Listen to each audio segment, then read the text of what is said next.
তাবিঈদের মধ্যে মুহাম্মদ ইবনে সিরিন খুব ভালো স্বপ্নের ব্যাখ্যা জানতেন। এক লোক এসে মুহাম্মদ ইবনে সিরিনকে বলল যে আমি দেখলাম আমার ছেলে পানি খেতে খেতে পেটটা এত বড় হয়ে গেছে। এই একই স্বপ্ন আরেকটা লোকও দেখলো, দেখে এক মূর্খের কাছে জিজ্ঞেস করলো। সে বলল সর্বনাশ, এত বড় পেট হয়ে গেছে, তোমার ছেলে তো মারা যাবে। ঠিকই কদিন পরে ছেলেটা মারা গেল। আর একই স্বপ্ন দেখে এই লোক মুহাম্মদ ইবনে সিরিনকে জিজ্ঞেস করেছিল, উনি বলেছেন যে তোমার ছেলে তো অনেক বড় আলেম হবে। ঠিক তাই হয়েছে, ওই ছেলে অনেক বড় আলেম হয়েছে। তো ফাইন্নার রুইয়া তাকাউ আলা মা তুআব্বার, স্বপ্নের ব্যাখ্যা তেমন হয় যেমন এটার ব্যাখ্যা করা হয়। রাসূল সাল্লাল্লাহু আলাইহি ওয়াসাল্লাম একবার স্বপ্নে দেখলেন যে তিনি ওনাকে দুধ দেয়া হয়েছে, বাটিতে দুধ খাচ্ছেন, পরে আঙ্গুলের ফাঁক থেকে দুধ বেরোচ্ছে। এই সামান্য একটু দুধ রাসূল সাল্লাল্লাহু আলাইহি ওয়াসাল্লাম ওমরে ফারুককে দিলেন।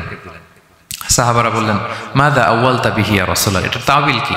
তখন বললেন আউয়ালতু বিহি আল ইলম, এটা দিয়ে আমি জ্ঞান বুঝিয়েছি, মানে ওমরে ফারুকের আল্লাহ তাআলা অনেক জ্ঞান দিবে। স্বপ্নে কেউ দুধ খাচ্ছেন, এটা আপনার জ্ঞানের প্রতীক। রাসূল সাল্লাল্লাহু আলাইহি ওয়াসাল্লাম স্বপ্নে দেখলেন লোকজন দাঁড়ানো, কারো গায়ের জামা এতটুকু, কারো এতটুকু, কারো হাঁটু পর্যন্ত, আর ওমরে ফারুক জামা একেবারে টেনে হিচড়ে যাচ্ছে।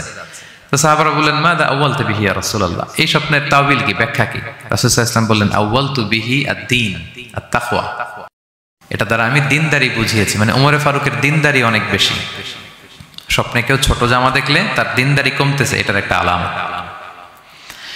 তো এই জন্য হুট করে স্বপ্নের কথা কাউকে শেয়ার করতে নেই। রাসূল সাল্লাল্লাহু আলাইহি ওয়াসাল্লাম ফজরের সালাতের পরে মসজিদে নববীতে সালাম ফিরিয়ে সাহাবাদের দিকে মুখ ফিরিয়ে বসতেন, তাসবিহ পড়তেন, এরপর জিজ্ঞেস করতেন হাল রাআ আহাদুম মিনকুম আল বারিহাতা রুইয়া, গত রাতে কেউ কোনো স্বপ্ন টপ্ন দেখেছে নাকি? তো তখন সাহাবারা এই স্বপ্ন বলতেন, রাসূল সাল্লাল্লাহু আলাইহি ওয়াসাল্লাম ব্যাখ্যা করতেন। সুবহানাল্লাহ, কত সৌভাগ্যবান ছিলেন তারা। তাহলে স্বপ্ন বলা যাবে নাকি কাউকে? শুধু মুরাদ ভাই বলবে না, বাকিরা বলবে? স্বপ্ন বলবেন কাউকে না। খুবই শুভাকাঙ্ক্ষী, আপনার একেবারে ক্লোজ ফ্রেন্ড, তাকে বলতে পারেন। আর অনেক বড় আলেম যিনি ভালো ব্যাখ্যা করতে পারবেন, আপনাকে গাইড করতে পারবেন, তাকে বলবেন, এছাড়া বলা যাবে না। আর খারাপ স্বপ্ন তো বলাই যাবে, আল্লাহ তাআলার কাছে পানা চাইতে হবে। তাহলে ঘুমিয়ে ঘুমিয়ে যেটা দেখি এটা কারোর কাছে বলা যাবে না। আর যেটা পাওয়ার আকাঙ্ক্ষা মানুষকে ঘুমাতে দেয় না, ওইটাও একটা স্বপ্ন। বলে না যে আমার জীবনের স্বপ্ন আমি এটা করব, এটাও স্বপ্ন। এই ভিশনও শেয়ার করা যাবে না কারোর সাথে। আপনারা তো ব্যবসায়ী মানুষ, টিপস শিখাই দেয় কিছু। বিশাল বড় একটা কিছু প্রজেক্ট নিছেন, শুরু করার আগে আপনি বলে ফেলছেন শেষ, আর এটা হবে না। দেখবেন যে এখান থেকে কনস্পিরেসি, ওইখান থেকে শত্রুতা, ওইদিকে এটা করছে ওইটা করছে, আপনি আর আগাতেই পারবেন না। দুঃখজনক হলেও সত্য, আমরা বাংলাদেশিরা তো এগুলোতে অভ্যস্ত। সবার মধ্যে কম বেশি জেলাসি কাজ করে ন্যাচারালি, আমাদের বাংলাদেশিদের এটা আরো বেশি। আমি আমার প্রায় আলোচনাতে বলি যে আমাদের জাতীয় খেলা হাডুডু হওয়ার কারণ হচ্ছে এই খেলার ধরনটাই এমন, একজন সামনে যেতে চায়, 10 জন পা ধরে পিছনে টানতে চায়। তো একটা গল্প শুনেছিলাম এরকম, যে এক লোক জাহান্নাম ভিজিট করতে গেছে। এক এক দেশের লোকদের জন্য এক এক জাহান্নাম, প্রত্যেক জাহান্নামের উপর একজন রক্ষী ফেরেশতা। তো দেখতেছে যে একটা জাহান্নামের আশেপাশে কোনো রক্ষী ফেরেশতা নেই।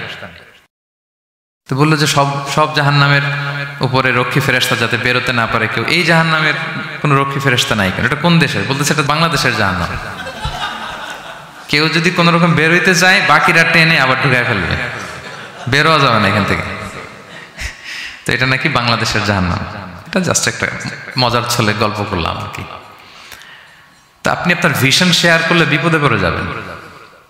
আপনি প্রপার হোমওয়ার্ক করবেন, গ্রাউন্ড ওয়ার্ক করবেন, কাউন্সিলিং করবেন, প্রজেক্ট দাঁড় করাবেন, লঞ্চিং প্রোগ্রামের দিন সবাইকে জানাবেন। সব রেডি, এবার আর কেউ কিছু করতে পারবেন, এটা দাঁড়ায় গেছে, সব রেডি আমার।